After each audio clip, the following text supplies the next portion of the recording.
Hai semua, Assalamualaikum. Sejak 2-3 hari ni, teringin sangat nak makan kek. Dan Cik Nom ni, penggemar kek yang biasa-biasa aja, yang tak fancy sangat dengan krim ataupun hiasan yang macam-macam. Kek Maba Kampung ni memang kek kegemaran Cik Nom sejak dulu lagi. Kenapa nama kek Maba Kampung? Sebab kita guna margarin dalam adunan sebagai ganti kepada butter atau mentega. Zaman dulu-dulu bukan senang nak cari butter, mahal pula tu. Tapi kalau guna margarin pun tetap sedap. Kek ni sangatlah moist dan lembut. Cik Nom buat corak marble belang-belang kali ni menggunakan flavor coklat dan original. Mengimbau nostalgia sangat. Kalau waktu raya kat kampung dulu-dulu, ramailah yang hidang kat rumah. Cik Nom mesti akan makan punyalah kek ni.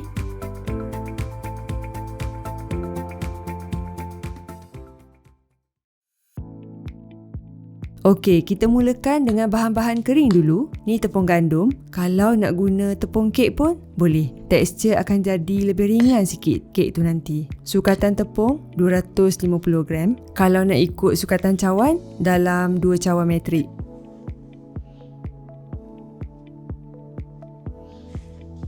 Ni sukatan cawan metrik. Saiz memang dah standard. Nak beli online ada. Kat kedai bakery pun ada. Sudu pun sama. Set sudu besar, sudu kecil, macam-macam saiz. Kalau nak guna sudu cawan yang buat makan tu, nanti tak sama saiz pula. Sukatan pun jadi tak tepat. Nanti kena tanya pula cawan rumah awak besar mana. Rumah saya cawan sekali teguk dah habis. Kan ada masalah. Okey, sambung balik. Ejen penaik, baking powder. Kek pun ada ejen, bukan manusia je.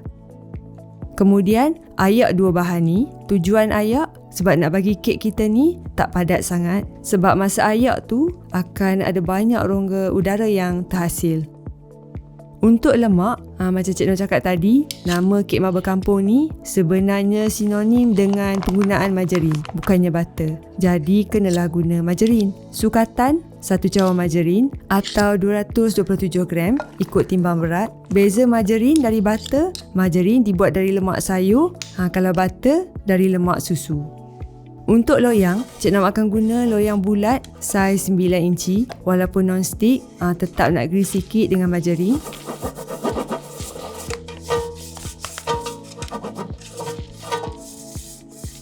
Dan lapik bahagian bawah dengan kertas baking. Senanglah nak keluarkan nanti.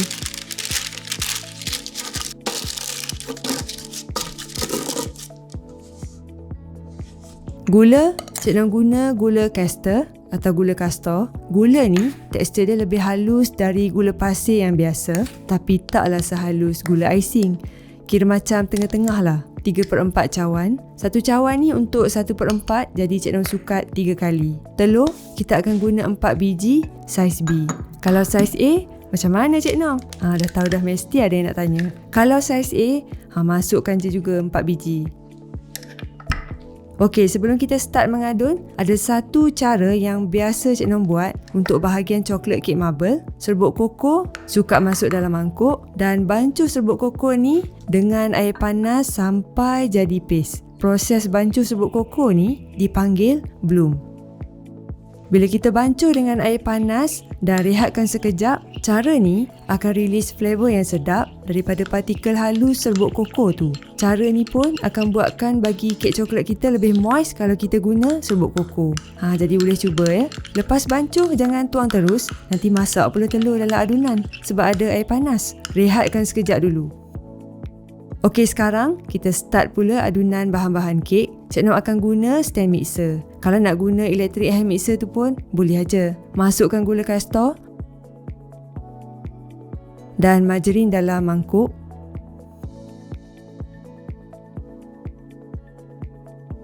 Kemudian putar sampai sebati.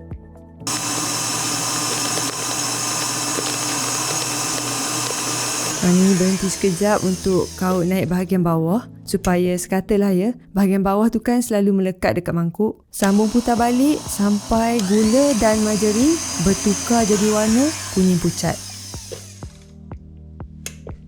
Cik Nom akan letak overload sikit. Tujuan letak overload ni nak bagi kek naik jadi lebih gebu. Tapi Cik Nom kurang gemar kalau letak banyak. Takut nanti ada rasa aftertaste yang tak best kalau terletak lebih sikit dalam kek. Dan bahan ni optional ya. Okey, sambung putar balik.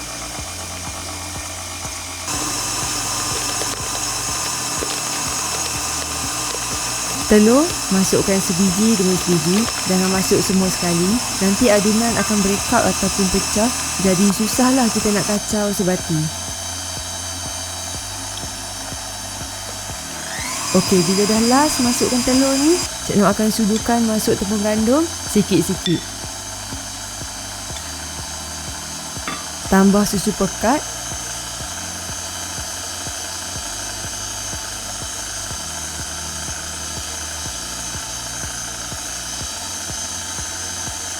Dah masuk tepung balik. Low speed aja yang ni, jangan laju sangat. Susu full cream 1/4 cawan. Nak ganti dengan susu cair pun boleh.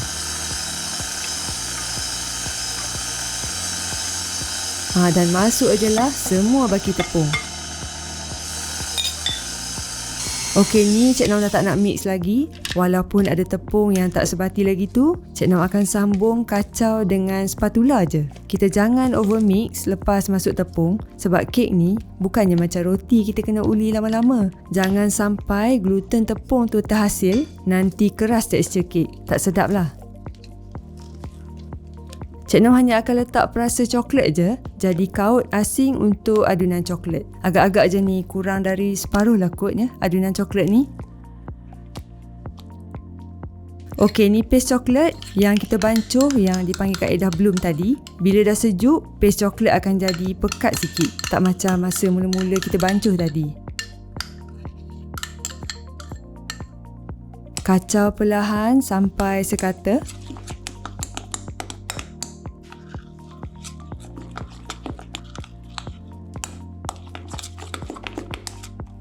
Dah siap bancuhan adunan koko, boleh mula tuang dalam loyang, berselang-seli adunan yang plain. Kita panggil adunan vanila lah ya. Selang adunan vanila dengan adunan coklat. Cik Noh nak buat corak belang-belang ala zebra je ni. Sendukkan selang-seli macam ni sampai habis.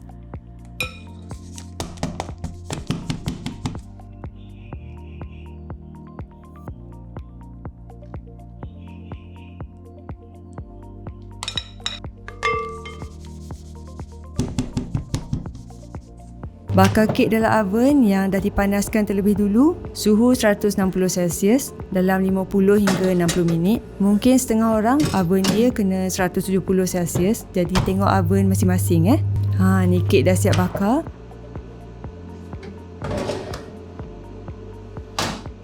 Test cucuk dengan lidi. Kalau lidi tak basah tu, kira dah masak. Sejukkan sekejap sebelum keluarkan kek daripada loyang.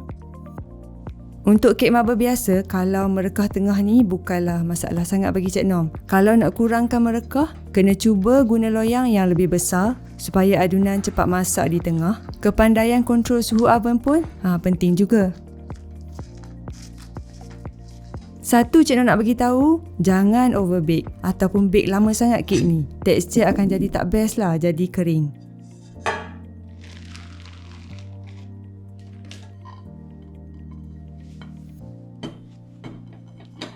Kek ni memang mengimbau nostalgia sangat. Lembut dan moist saja teksturnya. Sedap sangat kalau makan dengan kopi ataupun teh. Okey, sekian dari Cik Nom untuk kali ini. Selamat membakar kek. Semoga jadi dan jumpa lagi pada resepi akan datang. Bye.